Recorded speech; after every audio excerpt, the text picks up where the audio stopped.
के सभी विद्यार्थियों को पुनः मेरे YouTube चैनल में एक बार वेलकम है।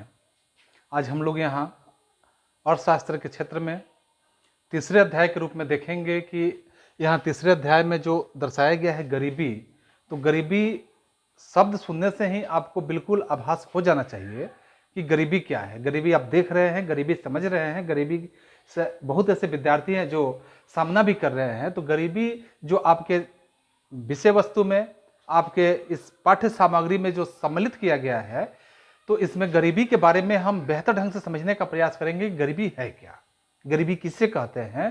तो सभी अपने जो भी विद्वानों की बात देखेंगे, अर्थशास्त्रियों की बात देखेंगे, या जो गरीबी से संबंधित परिभाषाओं को दर्शाए हुए हैं, उन बातों से हम स्पष्ट रूप से यह बात कह सकते हैं कि एक निचोड़ के रूप में ही समझिए कि भारत में अगर हम गरीबी की बात करते हैं, गरीबी का जिक्र करते हैं, तो भारत में गरीबी का अभिप्राय ही होता है कि उस स्थिति का होना, वैसे स्थिति का होना जिसमें एक व्यक्ति अपने जीवन निर्वाह की जो न्यूनतम आवश्यकताएं हैं, न्यूनतम आवश्यकताओं में आप समझ रहे हैं भली भांति कि एक व्यक्ति को न्यूनतम आवश्यकता के रूप में तीन चीजें होना अति महत्वपूर्ण होता है। या तीन चीजें क्या है कि रोटी, कपड़ा और मकान। इन तीन चीजों को आप समझ रहे हैं। इसके बिना मनुष्य जिंदा नहीं रह सकता है, इसके बिना मनुष्य अपने कार्यों को नहीं कर सकता है, इसके बिना मनुष्य जो है अपने आप को मनुष्य के रूप में प्रमाणित भी नहीं कर सकता है। तो इस तरह से रोटी, कपड़ा और मकान का होना हर एक व्यक्ति के लिए अनिवार्य हिस्से होते हैं। तो जिसके पास ये अनिवार्य न्यूनतम आवश्यकताएं पूर्ति नहीं हो पाती, वह व्यक्ति गरीब कहलाता है। और ऐसे स्थिति में आप जान रहे हैं कि ऐसे मनुष्य के लिए आज के संदर्भ में 5 मूलभूत आवश्यकताओं का होना आवश्यक है।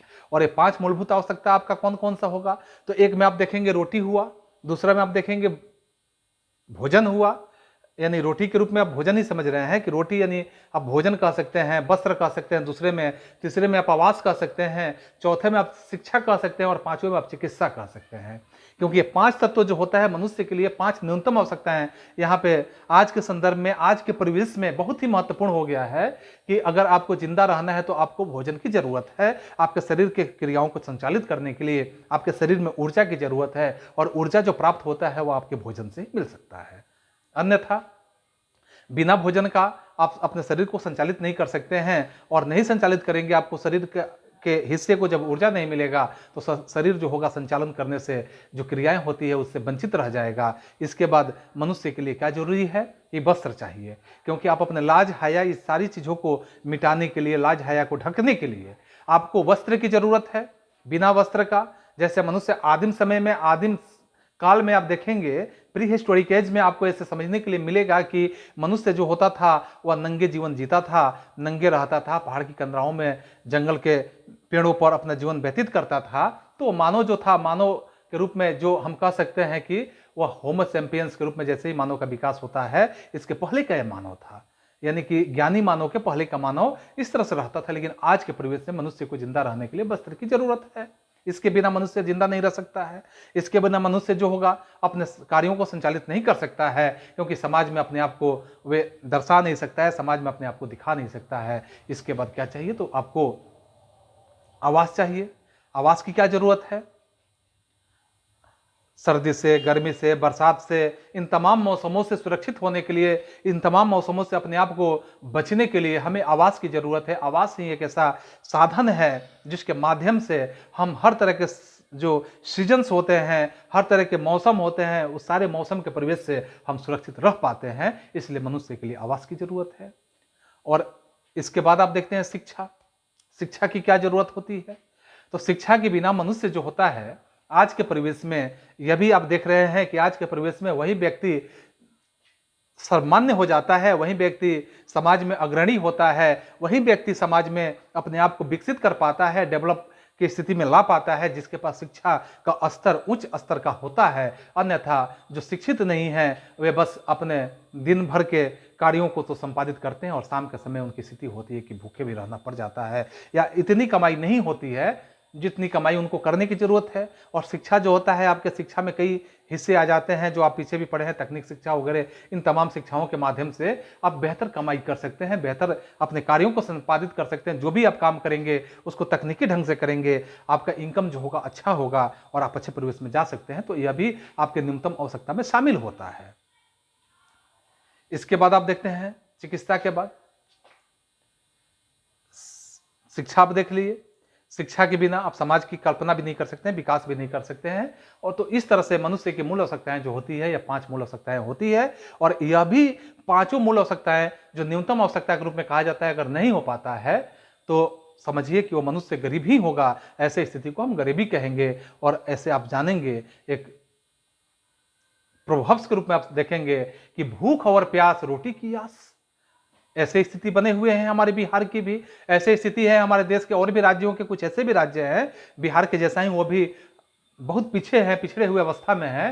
तो भूख और प्यास रोटी की आस, अर्थात इस संबंध में हम इस बातों को निश्चित रूप से समझेंगे कि इस अध्याय में जो वर्णन किया गया है कि सक्रिय संसाधन के रूप में जो हमने पिछले अध्याय में देखा था, ऐसे व्यक्तियों के माध्यम से हम समझ सकते हैं कि जो न्यूनतम आवश्यकताएं होती है व्यक्तियों के लिए, वो न्यूनतम आवश्यकता व्यक्ति एक खास वर्ग या खास संवर्ग में जाना जाता है। और संवर्ग जो होता है, इसकी पहचान अगर हम दिखाते हैं तो ऐसे ही पहचान को हम गरीबी कह सकते हैं। तो इन तमाम बातों को आप समझे कि गरीबी क्या होता है, और गरीबी से संबंधित हम बहुत बातों को अभी आपको बताने जा रहे हैं कि गरीबी जो होता है, गरीबी के मूलभूत हम स्थितियों को समझाने का प्रयास करेंगे, जो कि इस अध्याय के माध्यम से, इस तरह से इस अध्याय में जो भी दर्शाया गया है, इसमें हम इस बात को भली भांति समझने का प्रयास करेंगे कि गरीबी जो है, आखिर में ये गरीबी जो पाठ लिया गया है इस अध्याय में, इसका उद्देश्य क्या है, इसके उद्देश्य को हम समझने का प्रयास करेंगे।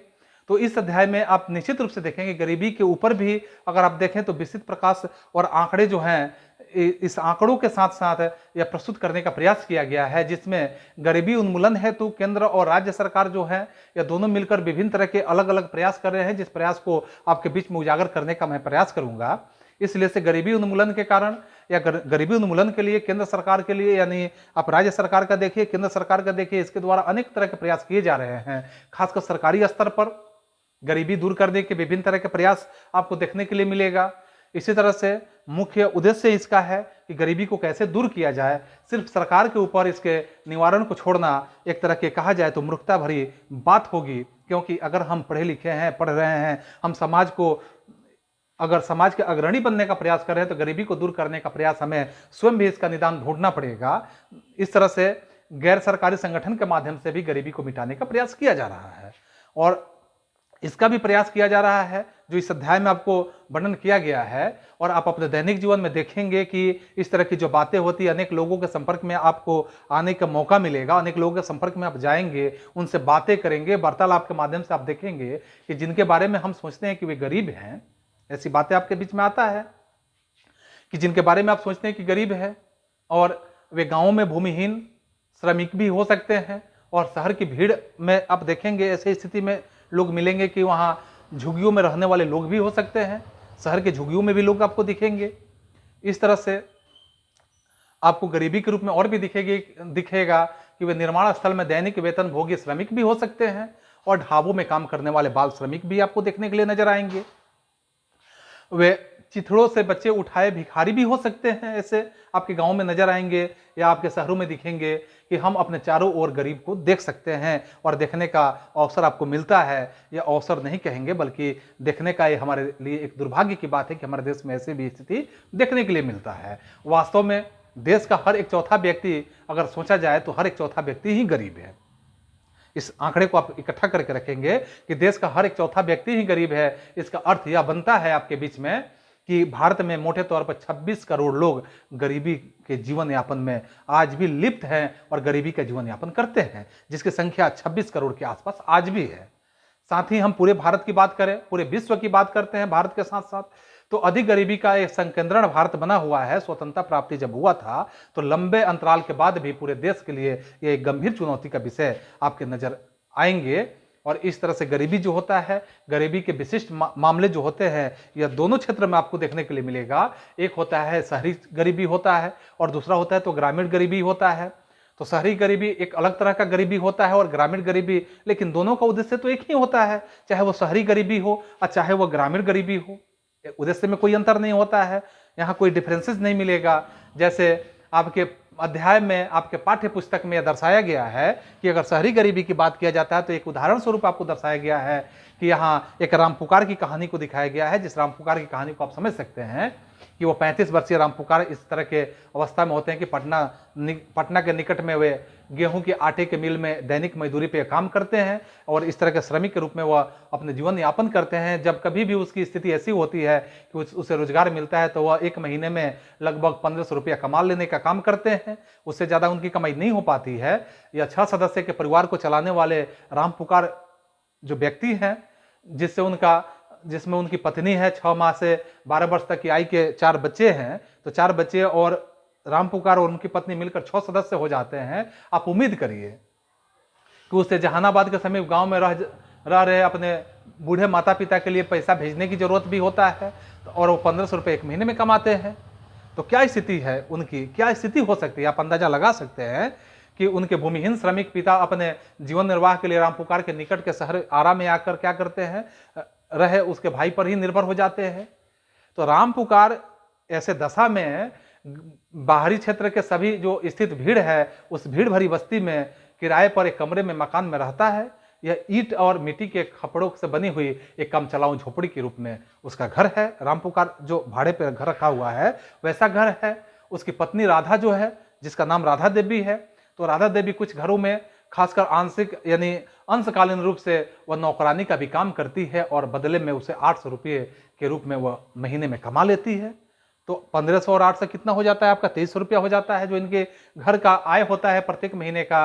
रामपुकार का परिवार जो है, आप यहाँ पे अंदाजा लगा सकते हैं कि किसी प्रकार दिन में दो बार दाल और चावल और अल्प भोजन ही जुटा पाता है, क्योंकि दिन में 2 बार का भोजन तो हर किसी के लिए जरूरत होता है, हर किसी का अनिवार्य है, या उन सबके लिए पर्याप्त नहीं होता है। जो उनके परिवार के सदस्य हैं सबके लिए इतना काम नहीं हो पाता। उनका बड़ा बेटा जो है परिवार की आय में वृद्धि के लिए चाय का एक दुकान में सहायक का काम करके वह भी 300 रुपये महीने में कमा लेता है।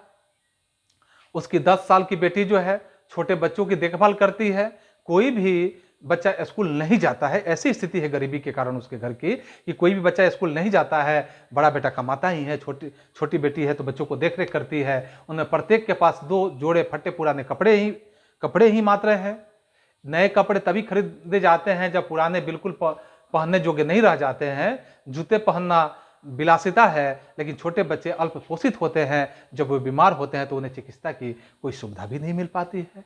तो यह स्थिति है हमारे देश की, यह स्थिति है हमारे बिहार की, जो यहाँ पे आपके पाठ्य पुस्तक में दर्शाया गया है कि यह ग्रामीण गरीबी नहीं है, शहरी गरीबी है। इसी तरह से आप देखेंगे ग्रामीण गरीबी, आप देखेंगे ग्रामीण गरीबी के बारे में, तो इसमें देखेंगे कि ग्रामीण गरीबी में आपको यहाँ एक उदाहरण प्रस्तुत किया गया आपके पाठ्य पुस्तक में, इसी अध्याय में प्रस्तुत किया गया है। जो ग्रामीण गरीबी आपके राजेंद्र सिंह नालंदा के एक व्यक्ति है, जिनके बारे में वर्णन किया गया है कि नालंदा के पास एक गांव है जो इस्लामपुर नाम से वह गांव जाना जाता है, वहीं का रहने वाले हैं राजेंद्र सिंह। उनके परिवार के पास कोई अपनी भूमि नहीं है, इसलिए बड़े किसानों के लिए छोटे छोटे काम करते हैं।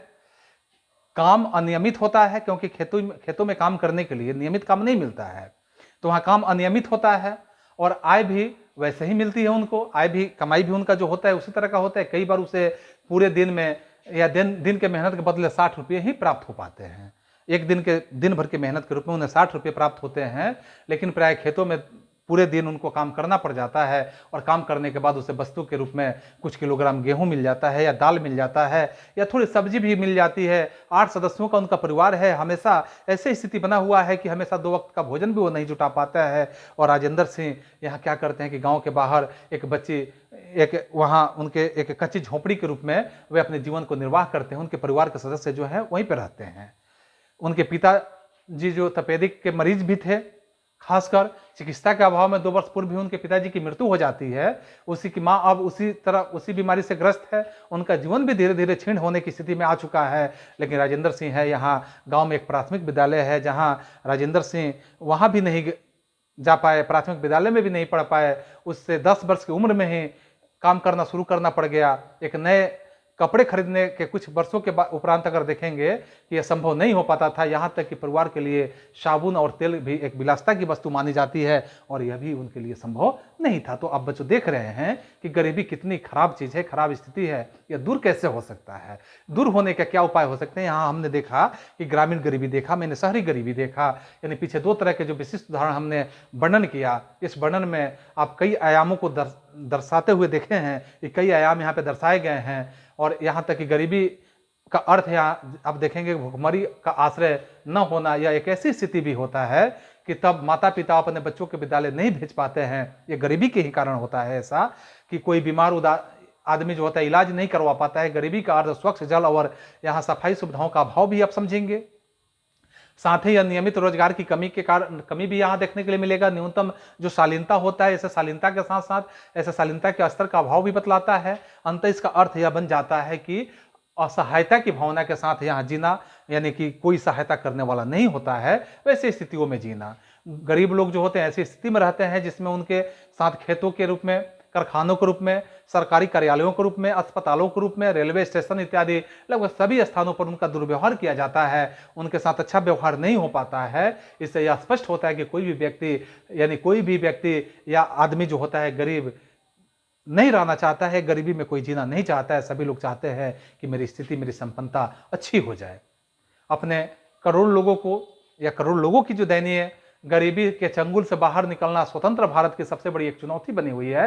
राष्ट्रपिता महात्मा गांधी ने भी हमेशा इस बात पर जोर देते हुए कहा था कि भारत सही अर्थों में तभी स्वतंत्र माना जाएगा जब यहाँ से सबसे गरीब व्यक्ति की हालत भी सुधार हो जाएगा। तो ऐसा बात समझना, एक किताबी ज्ञान के अलावा दूसरा कुछ नहीं दिख रहा है, क्योंकि गरीबी को दूर करने के लिए कई तरह के सुविधाओं का होना भी जरूरी है। कई तरह के व्यवस्थाओं का सरकार के द्वारा भी, गैर सरकारी संगठन के माध्यम से भी होना जरूरी है, और आपको भी इसमें भरसक प्रयास करने की जरूरत है। तो आगे हम इसमें देखते हैं, इसमें अगली बातों को समझते हैं, जिसमें देखेंगे कि गरीबी का दुष्चक्र क्या है। तो गरीबी के दुष्चक्र में देखेंगे कि गरीबी का दुष्चक्र जो है, गरीबी का दुष्चक्र, तो गरीबी के दुष्चक्र में आपको निश्चित रूप से देखने के लिए मिलेगा कि गरीबी का दुष्चक्र क्या है। तो इस अभिप्राय ऐसी एक आप कहेंगे स्वचालित शक्ति, संगठित शक्ति से होता है। गरीबी का दुष्चक्र ऐसे स्थिति से है जिसमें कुल ऐसे तत्व सम्मिलित किए जाते हैं जो चक्रीय रूप में संबंधित होते हैं, तथा जिसका परिणाम जो होता है लगातार गरीबी तथा अल्प विकास के रूप में देखने के लिए आपको मिलेगा। क्योंकि एक प्रसिद्ध अर्थशास्त्री नक्स की आप बात देखेंगे कि नक्स ने बताया है, यहाँ पे नक्स के माध्यम से आप यहाँ प्राप्त करेंगे कुछ बातों को, कुछ विचारों को, कि नक्स ने इसमें क्या अपने विचार को रखे कि गरीबी के दृश्य की व्याख्या गरीबी के दुष्चक्र के रूप में वो करते हैं, दर्शाते हैं। नक्स का कहना यहाँ पे है कि गरीबी का दुष्चक्र बताता है कि चक्रीय रूप में जो, अगर हम देखते हैं कि चक्रीय रूप में जो जुड़ी शक्तियाँ एक दूसरे के साथ इस प्रकार से होती है, एक दूसरे के साथ इस प्रकार से क्रिया तथा प्रतिक्रिया करती है कि गरीब देश सदैव गरीबी की अवस्था में ही रहता है।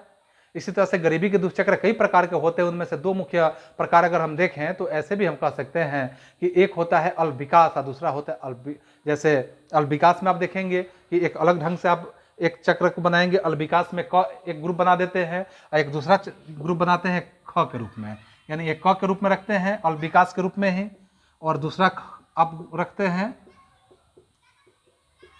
अल्प विकास है। ये भी आपका अल्प विकास ही होता है। यानी अल्प विकास का मतलब कि यह अभी विकास करने की स्थिति में नहीं है, विकास नहीं किया हुआ है, जिसमें अल्प विकास की स्थिति में पूंजी की कमी होता है, निम्न उत्पादकता होती है, कम निवेश होते हैं, इसके बाद नीची वास्तविक आय होता है, और फिर यहाँ अल्प विकास में आता है आपका कि अल्प विकास की स्थिति में देखेंगे कि पूंजी की कमी होगा, नीची उत्पादकता तो होगा ही, कम निवेश भी होगा, नीची वास्तविक आय भी होगा और कम मांग भी होगा। एक तरफ कम बचत की स्थिति आता है, एक तरफ कम मांग की स्थिति आता है, तो समझिए कि वहाँ गरीबी तो तय ही होता है, गरीबी का दुष्चक्र भी तय होता है।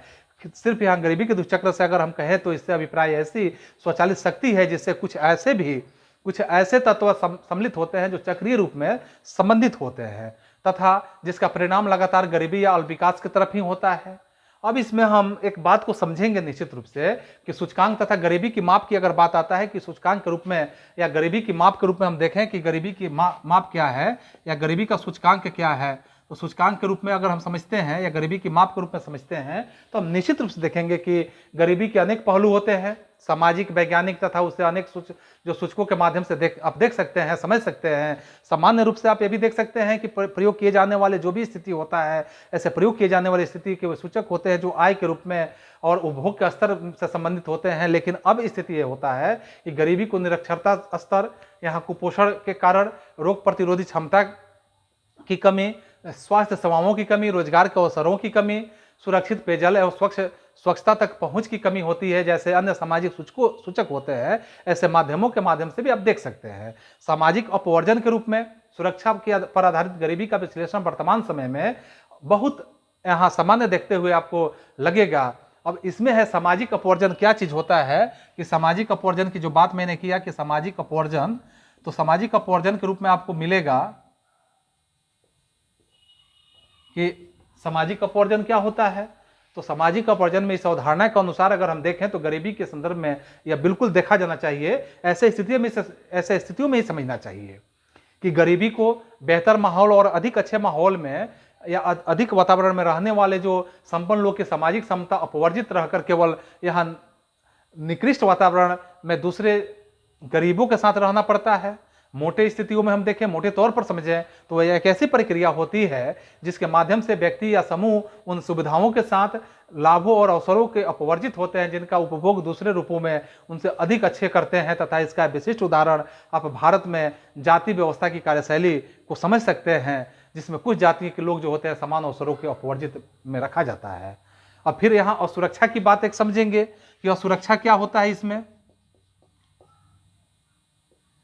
तो असुरक्षा में आपको देखने के लिए मिलेगा कि गरीबी के प्रति असुरक्षा एक माप है।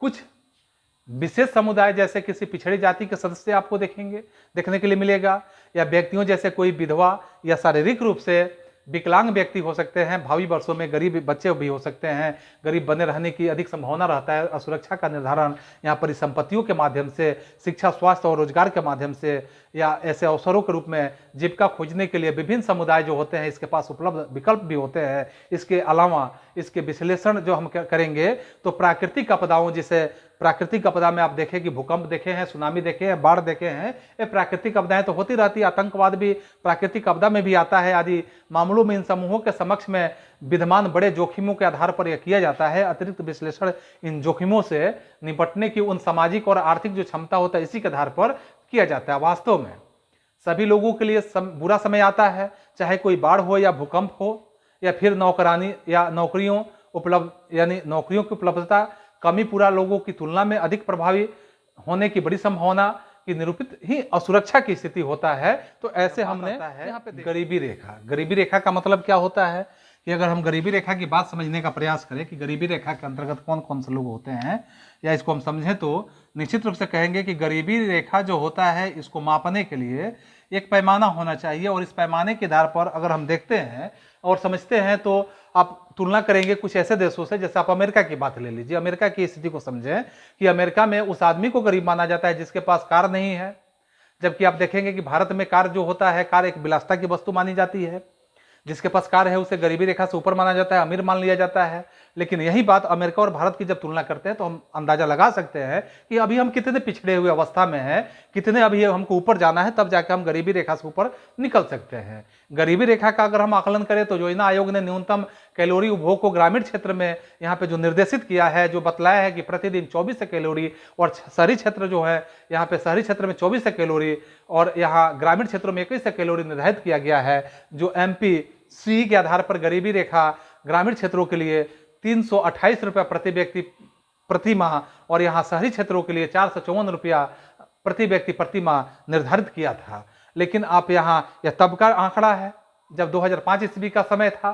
तो 2005 ईस्वी में आप देखेंगे कि गरीबी के अनुमान अगर हम करते हैं, गरीबी के अनुमान के संदर्भ में देखते हैं तो निर्धनता जो है इसका अनुपात अगर हम देखेंगे कि 1973-74 में ग्रामीण क्षेत्रों में निर्धनता का प्रतिशत जो था 56.4% था, वही शहरी क्षेत्र में 49% गरीबी थी। फिर यहाँ दोनों का योग आप देखेंगे कि शहरी और ग्रामीण क्षेत्रों का तो 54.9% आपका योग बन जाता है। ठीक इसी तरह से निर्धनों की जो संख्या करोड़ में अगर देखेंगे तो ग्रामीण क्षेत्र में 26.1 करोड़ ग्रामीण क्षेत्र में निर्धन थे। शहरी क्षेत्र में आप देखेंगे कि 6% लोग यहाँ निर्धन थे। दोनों का अगर हम देखेंगे अनुपात तो यहाँ योग करते हैं तो यहाँ पे 32.1% हो जाता है। ठीक इसी तरह से आप 1993-94 का जिक्र करते हैं तो ग्रामीण क्षेत्रों में निर्धनता का अनुपात जो था 37.3% था। वहीं शहरी क्षेत्र में देखेंगे 32.4% था। दोनों का योग आपका 36% होता है। 1999 और 2000 ईस्वी में आप देखते हैं तो ग्रामीण क्षेत्र में गरीबी का आकार जो था यह 27.1% था और शहरी क्षेत्र में 23.6% था। फिर आप दोनों का योग करेंगे 26.8%।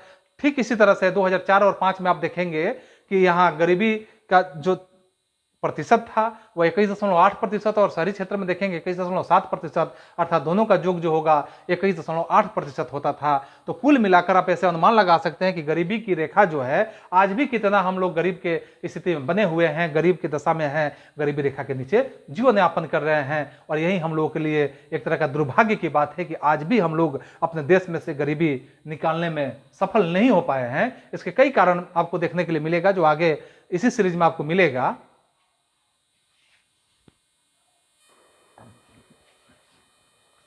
इसके बाद हम समझते हैं कि गरीबी, अगर हम देखेंगे कि बिहार में गरीबी जो है अन्य राज्यों की तुलना में किस प्रकार की बनी हुई है, या अन्य राज्य जो है बिहार से ज़्यादा गरीब हैं कि बिहार ज़्यादा गरीब है, इस पर अगर हम विचार करते हैं, देखते हैं, तो वित्त मंत्रालय भारत सरकार के माध्यम से जो आर्थिक सर्वेक्षण किया गया था 2001 और 2002 ईस्वी में, तो 2001-2 ईस्वी में जो आर्थिक सर्वेक्षण हुआ था, इस सर्वेक्षण के आधार पर गरीबी के अनुपात का वर्णन अलग अलग ढंग से उसको एक इंडेक्स में दर्शाने का प्रयास किया गया है। इसके अनुसार अगर हम देखते हैं, उस इंडेक्स के अनुसार अगर हम समझते हैं, तो बिहार में जो गरीबी की स्थिति है, इसका प्रतिशत बिहार में 42% है, और यहाँ 42.6% के रूप में देखता है, जबकि जम्मू कश्मीर और कश्मीर जैसे राज्य में यह प्रतिशत मात्र 3.5% बना हुआ है।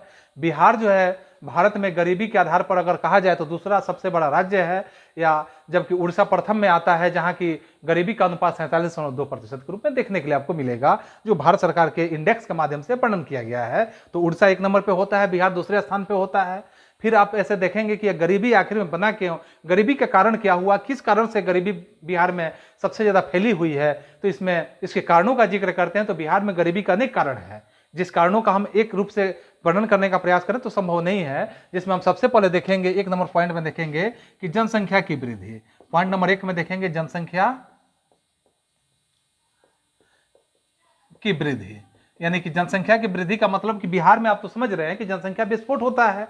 जनसंख्या विस्फोट जो पिछले जिक्र में हमने दिखाया था कि बिहार में गरीबी के मुख्य कारण यही है कि जनसंख्या के बेतहाशा ढंग से वृद्धि होना, और यहाँ वृद्धि दर जो है 2.5% वार्षिक थी, जो अब लगभग 107 पर आ गई है। फिर भी अगर हम कहें कि विकसित देशों की तुलना में काफी अधिक है। इसके चलते लोगों का जीवन स्तर जो है ये काफी गिरते जा रहा है, तथा देश की गरीबी दिन प्रतिदिन बढ़ती जा रही है। फिर अगले अगर बिंदुओं पर देखें हम, तो दूसरा बिंदु देख सकते हैं कृषि का पिछड़ापन, यानी कि बिहार चूंकि कृषि का पिछड़ापन, तो इस यहाँ अगर हम देखते हैं कि बिहार ऐसे कृषि प्रधान राज्य है, यहाँ कृषि मुख्य आजीविका का साधन है, और यहाँ कृषि ही पिछड़ जाएगी तो गरीबी तो होना तय है। जिस कार्य को हम कर रहे हैं वही यहाँ का मुख्य आधार है। जैसे भारत एक कृषि प्रधान देश है, यहाँ की लगभग 64% जनसंख्या, यानी कि 2005 के आधार पर आप देखेंगे कि आज के डेट में आपके 62% जनसंख्या जो है कृषि पे आधारित है। लेकिन उत्तम खाद, बेहतर किस्म के बीज और साथ में सिंचाई की सुविधा के अभाव में यहाँ पिछड़ी हुई अवस्था में है।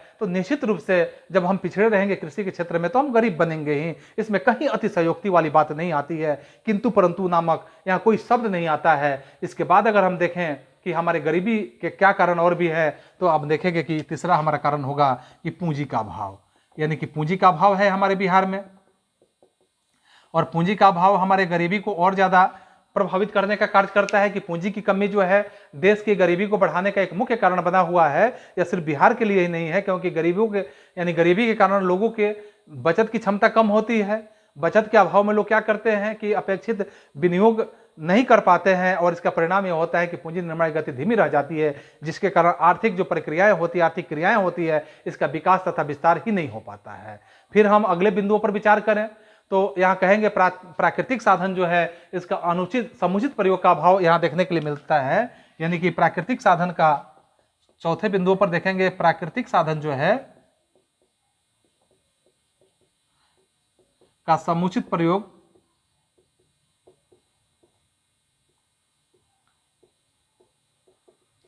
समुचित अनुप्रयोग, यानी कि या समुचित उपयोग का अभाव लिख सकते हैं, या समुचित उपयोग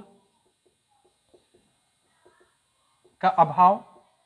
अर्थात आप भली भांति समझ रहे हैं कि भारत में जो प्राकृतिक साधन है, मानवीय साधनों की प्रचुरता है। ऐसा अनुमान है कि लगभग 50% प्राकृतिक और मानवीय साधनों के आर्थिक विकास के लिए प्रयोग नहीं हो सका है।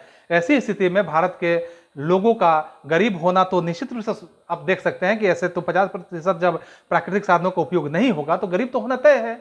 फिर यहाँ देखेंगे औद्योगिकरण का अभाव भी आपके यहाँ दिखेगा। औद्योगिकरण की स्थिति काफी खराब बनी हुई, दयनीय है। औद्योगिकरण औद्योगिकरण का अभाव। तो यहाँ देखेंगे कि औद्योगिकरण के अभाव में जैसे आप देखेंगे कि हमारे देश में उद्योगों के का विस्तार है और विस्तार है वो तेजी से नहीं हुआ है, जिसके कारण कृषि क्षेत्र में जनसंख्या का हस्तांतरण उद्योगों में नहीं हुआ है। इसके कारण लोगों को रोजगार के साधन उपलब्ध भी नहीं हुए हैं। आय के बेहतर स्रोत के अभाव में तथा बेकारी जो है इसकी बढ़ती हुई संख्या के कारण लोगों में गरीबी वर्तमान बनी हुई है। इसके बाद आय तथा धन की विषमता भी यहाँ पे बनी हुई है। यह भी एक आपका महत्वपूर्ण कारण हो सकता है, आय और धन की विषमता। तो आय और धन की जो विषमता है, हमारे देश में आय और धन की विषमता बहुत ही प्रचुर स्थिति में बनी हुई है और इस तरह से यह स्थिति जो है गरीबी की तरफ और ढकेलने का काम करता है। फिर आप देखेंगे बेरोजगारी और अदृश्य बेरोजगारी। तो बेरोजगारी का मतलब तो आप समझ रहे हैं कि बेरोजगारी क्या होता है, यानी कि आप 7वें पॉइंट में दे सकते हैं बेरोजगारी।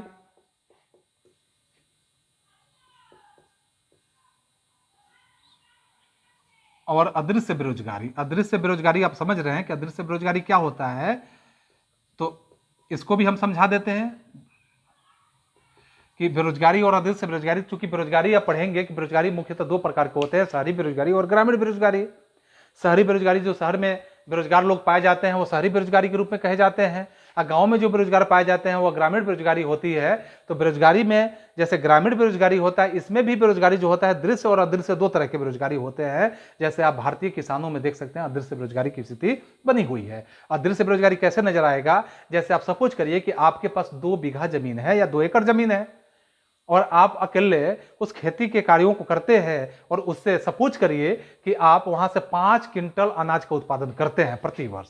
तो 5 क्विंटल अनाज का उत्पादन यदि प्रति वर्ष आप करते हैं और आपके कोई भाई जो बाहर से किसी दूसरे क्षेत्र में काम करते हों वह घर पे चले आए और वह भी आपके साथ काम में लग जाएं, तो खेती में तो 2 आदमी मिलकर काम करेंगे, एक दूसरे को सहूलियत मिलेगी, निश्चित रूप से मिलेगी। लेकिन क्या आप यह समझ सकते हैं कि आप अकेले 5 क्विंटल उत्पादन करते थे, जब आपके भाई जब उसी खेत में काम करने लगेंगे, 2 आदमी मिलकर काम करेंगे तो 10 क्विंटल उत्पादन होगा?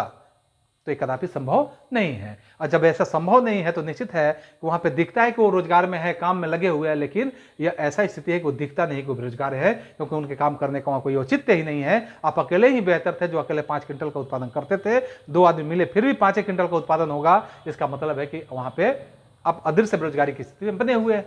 तो यही होता है अदृश्य बेरोजगारी। तो यहाँ गरीबी तो बनेगी ही, क्योंकि 2 आदमी 3 आदमी 4 आदमी घर के पूरे सदस्य जो होते हैं मिलकर खेतों में काम करते हैं। लेकिन रोजगार के रूप में अगर कहा जाए कि रोजगार में सब है, सब लोग काम ही कर रहे हैं, काम में लगे हुए हैं, लेकिन अगर बाद का स्थिति देखा जाता है तो स्थिति यह होता है कि शून्य उनका इनकम हो जाता है, अर्थात वो गरीब के गरीब बने रह जाते हैं। फिर आप देखेंगे विदेशी शासन। तो विदेशी शासन के रूप में कई बातें आता है विदेशी शासन के रूप में। जैसे आपके देश में विदेशी शासन का तो प्रचलन था पहले, अंग्रेजों ने 200 वर्षों तक शासन किया, यहाँ से संपत्ति को लूट के लेके गए, यहाँ के विधि व्यवस्था को चरमरा दिए, और इस तरह से विदेशी शासन, विदेशी शक्ति जो थी यहाँ के कृषि को विकसित करने के बजाय उन लोगों ने यहाँ से लूटने का ही प्रबंध किया और हमें गरीब के गरीब ही बने रहने दिया, ताकि गरीब बनाकर ही वे हम पे शासन कर सकते थे, हमें शोषित करके ही शासन कर सकते थे। इसलिए गरीबी की दशा आज भी हमें झेलनी पड़ती है। इसमें विदेशी शासनों की भी विशेष महत्व है, विशेष उसकी भूमिकाएं हैं।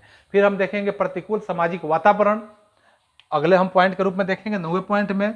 तो प्रतिकूल सामाजिक वातावरण जो है यह भी आपके गरीबी के लिए बहुत ही बड़ा दुष्चक्र के रूप में काम करेगा।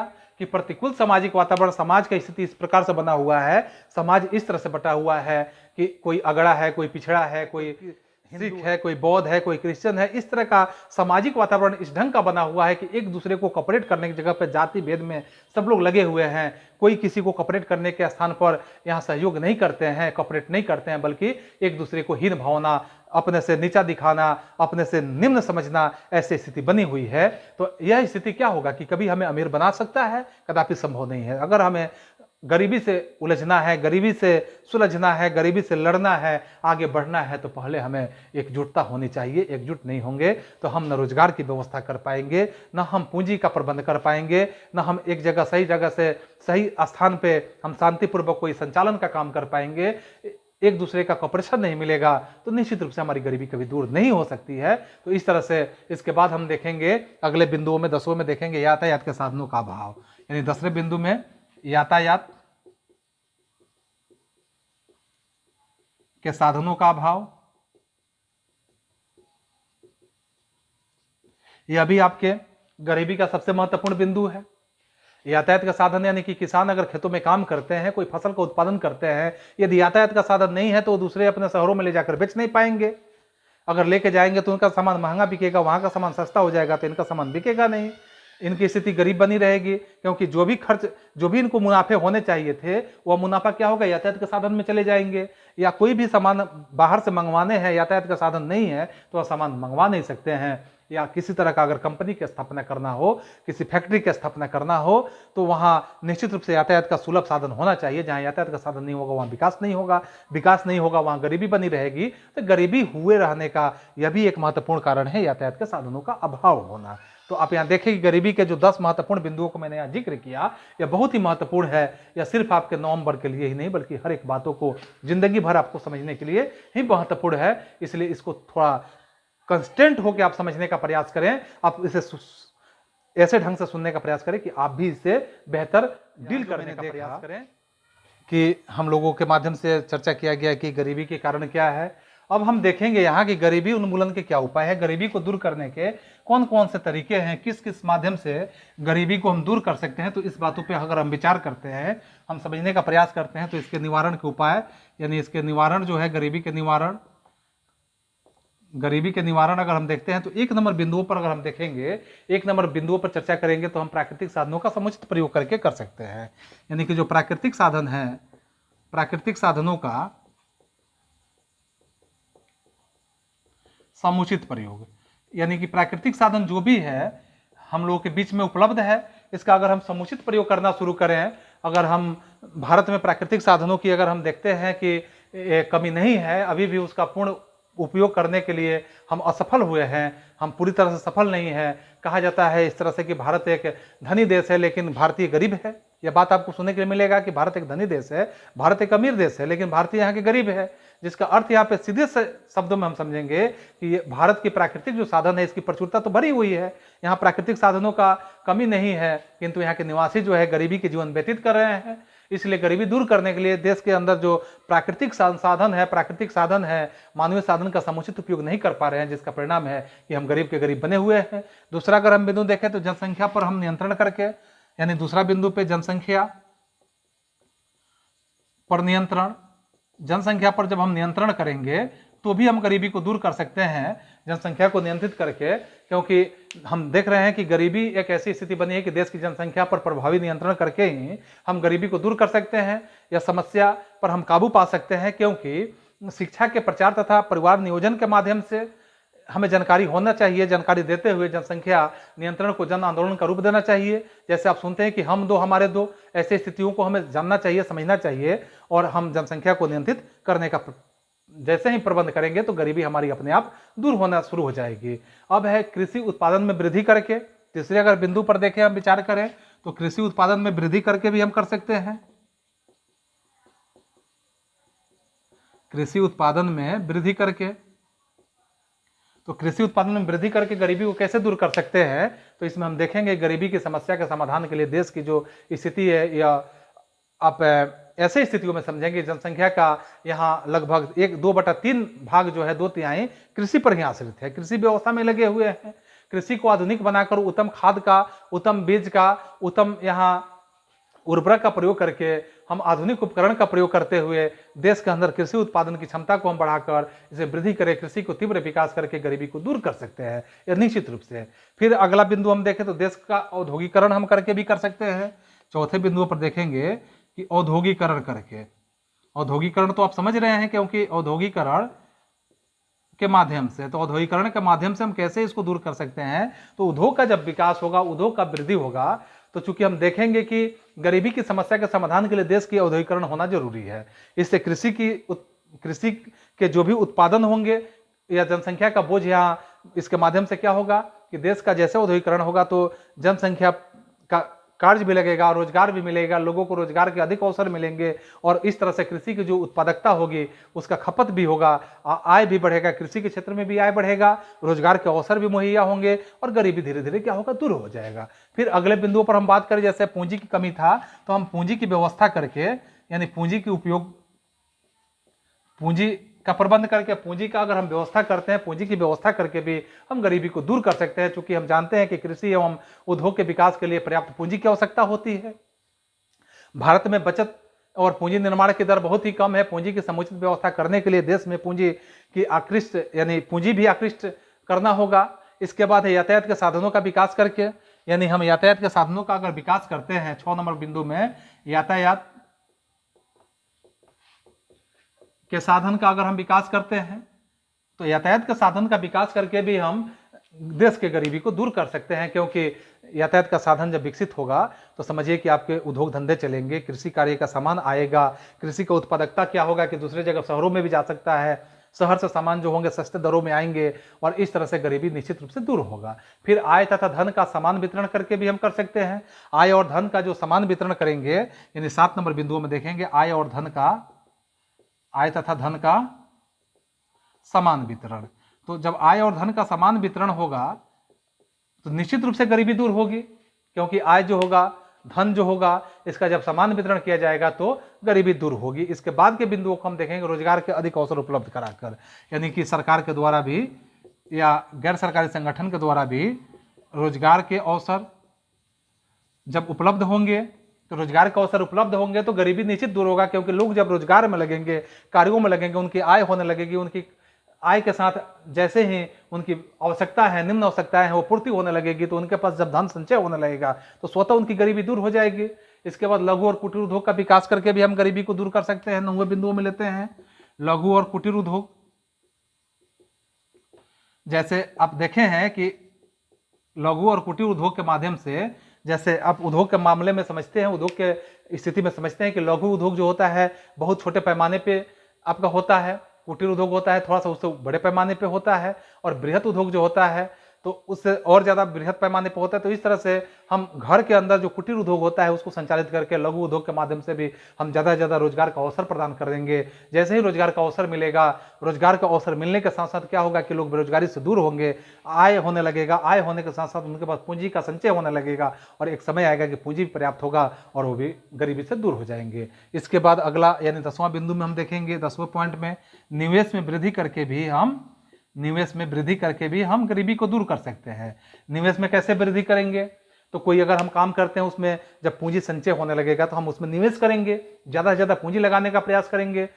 अपने सक्षमता के हिसाब से पूंजी जब लगाने लगेंगे, जितना ही पूंजी लगेगा उतना ही उसमें से निवेश होने लगेगा, उतना ही उससे आय बढ़ेगा तो गरीबी दूर होगा ही। ये स्वाभाविक रूप से आप समझ रहे हैं कि ऐसे गरीबी दूर किया जा सकता है। इन तमाम उपायों के माध्यम से हम गरीबी को आसानी से दूर कर सकते हैं, गरीबी से हम समाधान के बाद आप ऐसे बातों को समझेंगे कि गरीबी को दूर करने के जो सरकारी प्रयास किए जा रहे हैं, वह सरकारी प्रयास किन किन क्षेत्रों में किए जा रहे हैं, कैसे कैसे सरकारी प्रयास के माध्यम से गरीबी को दूर करने का प्रयास किया जा रहा है। तो इसके क्षेत्र में अगर हम समझेंगे कि सरकारी प्रयास है, इसके बाद गैर सरकारी प्रयास है, तो सरकारी और गैर सरकारी को अलग अलग ढंग से अगर हम समझें तो हम निश्चित रूप से देख सकते हैं कि सरकारी प्रयास क्या है और गैर सरकारी प्रयास क्या है। तो सरकारी प्रयास पर हम पहले विचार करते हैं, पहले इस पर हम चर्चा करते हैं कि सरकारी प्रयास किस प्रकार के हैं। तो सबसे पहले आप देखेंगे कि सरकारी प्रयास में राष्ट्रीय काम के बदले अनाज कार्यक्रम के माध्यम से भी गरीबी को दूर करने का प्रयास किया गया है। यानी कि राष्ट्रीय काम के बदले अनाज का जो योजना है या आपके पंचवर्षीय योजना के माध्यम से सबसे पहले हम इसको ऐसे समझेंगे कि जैसे प्रथम पंचवर्षीय योजना जो हुआ था, इस योजना से लेकर आप अभी 13वीं योजना में रह रहे हैं, 13वीं पंचवर्षीय योजना अभी चल रहा है। इस योजना के माध्यम से सरकार द्वारा कई तरह के प्रयास किए जा चुके हैं और कई तरह के और भी प्रयास करने का प्रयास किया जा रहा है। भारत सरकार द्वारा देश में स्थानीय स्तर पर अगर हम समझें तो ये निश्चित रूप से देखेंगे कि अनेक तरह के कार्यक्रम चलाए जा रहे हैं जो गरीबी को दूर करने के लिए बहुत ही मददगार हो सकते हैं। तो राष्ट्रीय रूप में काम के बदले अनाज का जो कार्यक्रम था, भारत सरकार द्वारा 2004 ईस्वी में शुरू किया गया था। इस डेट को आप याद रखेंगे कि 2004 ईस्वी में देश में सबसे पिछड़े 150 जिले को एक सूची बनाया गया था और इस सूची के माध्यम से यह कार्यक्रम उन सभी ग्रामीण गरीबों के लिए प्रदान किया गया था जिन्हें मजदूरी पर रोजगार की आवश्यकता थी, जो बहुत ही यहाँ बेरोजगार थे। और ऐसे बेरोजगार 150 जिलों में जो अकुशल श्रमिक काम करने के इच्छुक थे, उनका कार्यान्वयन जो था, कार्यान्वयन 100% केंद्रीय अगर कहा जाए वित्त पोषित के रूप में या कार्यक्रम के रूप में किया गया। और ऐसे इस मद में भारत के केंद्रीय सरकार के माध्यम से केंद्र सरकार के द्वारा निःशुल्क खाद्यान्न उपलब्ध कराने का प्रयास किया गया। दूसरा, सरकार द्वारा यह प्रयास किया गया कि राज्य रोजगार गारंटी कोष। तो राज्य रोजगार गारंटी कोष के माध्यम से, जैसे आप देखेंगे कि राज्य रोजगार गारंटी कोष के माध्यम से इस कार्यक्रम के अंतर्गत अगर आवेदक को 15 दिनों के अंदर रोजगार उपलब्ध नहीं हो पाता है तो रोजगार बेरोजगारी भत्ता उसको दे किया जाएगा। यानी वैसे भी कोई भी बेरोजगार होगा, जब अपना बेरोजगारी का फॉर्म फिलअप करेगा, फॉर्म फिलअप करने के बाद जब उसे रोजगार नहीं मिलेगा 15 दिनों के अंदर तक, तो 15 दिन के बाद उसे बेरोजगारी भत्ता दिया जाएगा। ऐसा सरकार द्वारा प्रावधान किया गया। फिर इसके बाद तीसरा प्रावधान जो है मध्याह्न भोजन योजना, मिड डे मील के रूप में आप देखेंगे मिड डे मील स्कीम जो है एमडीएम, यानी यह योजना काफी महत्वपूर्ण आज के डेट में बना हुआ है। इस योजना में स्कूली बच्चों को मुफ्त दोपहर का भोजन दिया जाता है।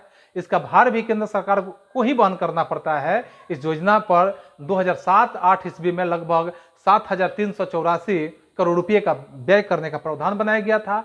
केवल प्राथमिक शिक्षा प्राप्त कर रहे बच्चे जो है इसी को इसमें सम्मिलित किया जाता है। तो इस तरह से सरकार द्वारा अन्यत्र और भी प्रयास किए गए हैं। जैसे अगला हम चौथा प्रयास में देखें सरकार के माध्यम से, तो न्यूनतम आवश्यकता कार्यक्रम सरकार के माध्यम से प्रयास किया गया। न्यूनतम आवश्यकता कार्यक्रम, इस कार्यक्रम के माध्यम से सरकार द्वारा सबसे पहले 5वीं पंचवर्षीय योजना जो था, जो 1974 से लेकर 79 ईस्वी तक था, देश में गरीबी निवारण हेतु लागू किया गया था। गरीबी दूर करने के लिए इस पंचवर्षीय योजना को लागू किया गया था। इस कार्यक्रम का मुख्य उद्देश्य था देश की गरीब जनता जो है कम से कम न्यूनतम जरूरतों जैसे पेयजल हो गया, शिक्षा हो गया, स्वास्थ्य सुविधा हो गया इत्यादि की पूर्ति उन लोगों को कराया जा सके।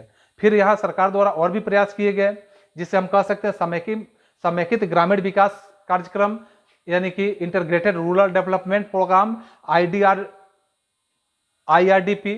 इस माध्यम में आप देखेंगे कि गरीबी निवारण के लिए समन्वित ग्रामीण विकास कार्यक्रम, जो इसका शुरुआत 1980 ईस्वी से देश के सभी प्रखंडों में लागू किया गया और यह एक स्वरोजगार कार्यक्रम के माध्यम से रखा गया, जिसमें गांवों में गरीबों को उत्पाद परिसंपत्ति जो है, अर्थात यहाँ प्रोडक्टिव एसेट्स के रूप में समझा गया, देकर इसकी आय में वृद्धि की जा सके, ऐसा प्रावधान सरकार द्वारा। फिर इसके बाद सरकार द्वारा एक अलग भी प्रयास देखा जा सकता है कि छठे प्रयास के रूप में स्वर्ण जयंती ग्राम स्वरोजगार योजना। तो स्वर्ण जयंती ग्राम स्वरोजगार योजना के माध्यम से सरकार द्वारा जैसे अप्रैल 1999 ईस्वी में जो IRDP के माध्यम से, यानी कि स्वराज जयंती ग्राम रोजगार योजना, ये जो था इसका नाम स्वर्ण जयंती ग्राम स्वरोजगार योजना कर दिया गया और यह केंद्र सरकार के माध्यम से एक प्रायोजित कार्यक्रम के रूप में लाया गया था, जिसे 9वीं पंचवर्षीय योजना में भी ग्रामीण क्षेत्रों में जो गरीबी रेखा के नीचे परिवार जी रहा है, जीवन यापन कर रहा है, इस कार्यक्रम को एक महत्वपूर्ण स्वरोजगार कार्यक्रम के माध्यम से चालू रखा गया। फिर सरकार द्वारा एक और भी प्रयास किया गया, जो 7वें प्रयास के रूप में आप देखेंगे जोहा रोजगार योजना। तो जोहा रोजगार योजना जो है यह एक मजदूरी आधारित रोजगार योजना का कार्यक्रम यहाँ बनाया गया। इस कार्यक्रम को अप्रैल 1989 ईस्वी में शुरू किया गया। सबसे पहले अप्रैल 1989 ईस्वी में शुरू किया गया था। इस कार्यक्रम के माध्यम से ग्रामीण रोजगार कार्यक्रम NREP के माध्यम से तथा ग्रामीण भूमिहीन रोजगार गारंटी कार्यक्रम यानी कि RLEGP को दिया गया और NREP जो था इसको अक्टूबर 1980 ईस्वी में सीमांत किसान के रूप में, फिर यहाँ कृषि श्रमिक आदि को उसके बेकार समय में पूरक जो रोजगार है इसका सृजन करके ऐसे दृष्टि से प्रारंभ किया गया तथा RLEGP को अगस्त 1983 ईस्वी में प्रारंभ किया गया, जिसके माध्यम से भूमिहीन जो किसान है, भूमिहीन परिवार है, इसे कम से कम सदस्य को कम से कम साल में 100 दिन का रोजगार मुहैया कराने का प्रावधान किया गया। तो यह जोहा रोजगार योजना हुआ। फिर यहाँ 8वें बिंदुओं पर विचार करेंगे। 8वें बिंदुओं को देखेंगे सरकार द्वारा, तो प्रधानमंत्री रोजगार योजना, जिसमें प्राइम मिनिस्टर रोजगार योजना के रूप में हम समझते हैं कि 1993-94 ईस्वी में यह योजना शहरी क्षेत्र में बेकार जो शिक्षित युवा थे ऐसे लोगों को रोजगार मुहैया कराने का प्रावधान किया गया। 1994-95 में इसे ग्रामीण क्षेत्र के लिए भी विस्तारित कर दिया गया। 1999 और 2000 ईस्वी में इसके द्वारा करीब 2.20 लाख लोगों को लाभ पहुंचाने का लक्ष्य निर्धारित किया गया। 2001 ईस्वी में स्वतंत्रता दिवस के अवसर पर प्रधानमंत्री ने 10,000 करोड़ को संपूर्ण रोजगार योजना की घोषणा भी कर दिया। तो इस तरह से यहाँ गरीबी को मिटाने का प्रयास सरकार द्वारा फिर किया गया। अब आप 9वें बिंदुओं पर विचार करेंगे, तो 9वें बिंदुओं पर देखेंगे कि सरकार द्वारा जो प्रयास किया गया कि प्रधानमंत्री ग्रामोदय योजना यानी कि PMGY, इस योजना को 2000-2001 ईस्वी में ग्रामीण क्षेत्र के लोगों के लिए या उनके जीवन स्तर में, जीवन की गुणवत्ता में सुधार के लिए, जैसे स्वास्थ्य के रूप में, प्राथमिक शिक्षा के रूप में, पेयजल के रूप में, आवास के रूप में, ग्रामीण सड़कों के सुधार के रूप में यह देखने का प्रयास किया गया। फिर यहाँ अगले बिंदुओं पर हम देखते हैं कि 10वां जो सरकार के रूप में जो प्रयास किया गया, इसमें आप देखेंगे कि स्वर्ण जयंती शहरी रोजगार योजना, इसके माध्यम से इस कार्यक्रम को दिसंबर 1997 ईस्वी में प्रारंभ किया गया। और यह कार्यक्रम जो था, यह मूल रूप से कहा जाए कि शहरी क्षेत्र में गरीबी रेखा से नीचे जीवन यापन करने वाले वैसे शिक्षित बेरोजगारों तथा कम से कम रोजगाररत लोगों को रोजगार प्रदान करने के लिए प्रारंभ किया गया। लेकिन 2004-05 ईस्वी में योजना के अगर हम देखें कि इसके लिए 103 करोड़ रुपए का प्रावधान भी किया गया था। इसके बाद अगर हम देखें कि यह तो सरकारी प्रयास हो गया, गैर सरकारी प्रयास के माध्यम से हम कैसे इसको दूर कर सकते हैं, हम कैसे गरीबी को मिटा सकते हैं गैर सरकारी प्रयास के माध्यम से। तो गैर सरकारी अगर हम देखते हैं तो गैर सरकारी के माध्यम से क्या क्या किया जा सकता है, तो सबसे पहले अगर हम समझें तो यहाँ स्वरोजगार का उपलब्ध कराकर हम गरीबी को दूर कर सकते हैं। स्वरोजगार कैसे उपलब्ध होगा, किस तरह से स्वरोजगार मिलेगा, तो सरकारी प्रयास के अतिरिक्त गैर सरकारी प्रयास भी गरीबी को दूर करने के लिए गांव और शहरों में काफी कारगर साबित भी हुआ है। खासकर इसके लिए गरीब व्यक्ति सरकारी स्तर पर प्रशिक्षण प्राप्त कर बैंक की सहायता से खुद रोजगार प्राप्त करने के लिए अपना शुरुआत कर दिया है। इसके लिए व्यक्ति स्वयं रोजगार को चुनता है और अपनी इच्छा अनुसार काम की आय अर्जित भी करता है। और इतना ही नहीं, वह धीरे धीरे बैंक के लिए कर्ज को चुकाने का काम भी करता है। कर्ज समाप्ति के बाद व्यक्ति का वह रोजगार अपना स्वयं का बन जाता है और वह व्यक्ति क्या करता है कि अपने आप में स्वावलंबी बन जाता है। फलस्वरूप व्यक्ति के रहन सहन, आय बढ़ने के कारण अपने आप उसमें काफी बदलाव देखने के लिए नजर आता है। इस तरह से आपने देखा स्वरोजगार के माध्यम से भी यह किया जा सकता है। फिर आप सामूहिक खेती करके भी कर सकते हैं गैर सरकारी प्रयास में। तो देखेंगे सामूहिक खेती में जैसे कृषि के छोटे छोटे जो टुकड़े हैं, इसमें इसको करने में काफी कठिनाइयों का सामना करना पड़ता है। जो छोटे छोटे टुकड़े में बटे हुए हैं खेत, सामूहिक प्रयास इसमें किया जाना चाहिए। और सामूहिक प्रयास के माध्यम से यह आज शुरू भी हो चुका है। भारतीय कृषि में मुख्य कुछ विसंगतियां देखने के लिए मिलेगा, जैसे खेतों का विखंडन, खेतों पर मेड़ का होना, सिंचाई का उपलब्धता सही ढंग से नहीं होना, फसलों की सुरक्षा का अभाव होना, इत्यादि इत्यादि बहुत सी बातें इसमें आती है। तो इन तमाम बातों को दूर करने के लिए, तमाम समस्याओं को दूर करने के लिए, इन सब विसंगतियों को दूर करने के लिए सामूहिक खेती का उद्गम हुआ है। फलस्वरूप गरीब कृषक तथा जो गरीब मजदूर है, इसकी खेती में लगाई जाने वाली पूंजी की सुरक्षा की गारंटी भी सामूहिक खेती की ही देन है। यहाँ पर व्यक्ति स्वतंत्र रूप से कार्य करता है और लोग जो है एक दूसरे के दुख और यहाँ हानि आपस में बांटते हैं, जिसके कारण किसी खास व्यक्ति पर हानि का बोझ नहीं पड़ता है। और गरीब जो होते हैं, गरीब भी अपने प्रयास से जीवन शैली में बदलाव ला लेते हैं और इस तरह से स्थिति ऐसे बना हुआ है कि हम गरीबी से मुक्त हो सकते हैं। यह स्थिति हम उत्पन्न कर सकते हैं। हम और भी बातों को समझ सकते हैं कि गरीबी दूर करने के लिए गैर सरकारी जो प्रयास है, इस गैर सरकारी प्रयास में जैसे एक और भी तीसरा बिंदु हम ला सकते हैं बीच में कि सामूहिक विकास कार्यक्रम को भी लाकर हम गरीबी को दूर करने का प्रयास कर सकते हैं। जैसे सामूहिक विकास कार्यक्रम जिसमें है कि आप गांव में देखते हैं, खासकर गांव स्तर पर सामूहिक खेती के जैसे ही सामुदायिक विकास का उद्भव होता है, उद्गम हुआ है, इसके अंतर्गत विकास के कार्यक्रम को लोग एक साथ मिलजुल कर करने का काम करते हैं। यह आपको देखने के लिए मिलेगा और उससे प्राप्त मजदूरी और लाभ जो होते हैं, ऐसे लाभ को बराबर बराबर हिस्सों में आपस में बांटने का काम करते हैं। नतीजा यह भी देखने के लिए मिलता है कि प्रत्येक वांछित और गरीब जो लोग होते हैं, वैसे काम करने का एक साथ मौका भी उनको मिलता है, काम करने में उनको मन भी लगता है और वहाँ लाभ और हानि का जो स्थिति होता है वे मिलजुल कर सहते भी है, मिलजुल कर लाभ लेते हैं। इस प्रयास समूह के लोग जो होते हैं, सारे लोग, यानी एक व्यक्ति दो व्यक्ति तो नहीं होते हैं, ये समूह के लोग होते हैं। गरीबी आय बढ़ने के कारण यहाँ धीरे धीरे क्या हो जाता है कि दूर होने की स्थिति में आने लगता है। तो ऐसे गरीबी भी दूर किया जा सकता है। फिर आप चौथे बिंदुओं पर आप विचार करें। चौथे बिंदुओं में देखेंगे कि स्वयं सहायता समूह, तो स्वयं सहायता समूह के माध्यम से भी हम गरीबी को दूर कर सकते हैं। कैसे दूर करेंगे, तो जैसे देखेंगे कि इस कार्यक्रम के माध्यम से ग्रामीण महिला और ग्रामीण पुरुष जो है, इनको गांव के स्तर पर ही काम मिलता है, उसे बिना प्रशिक्षण के ही काम मिल जाते हैं, वे काम करते हैं।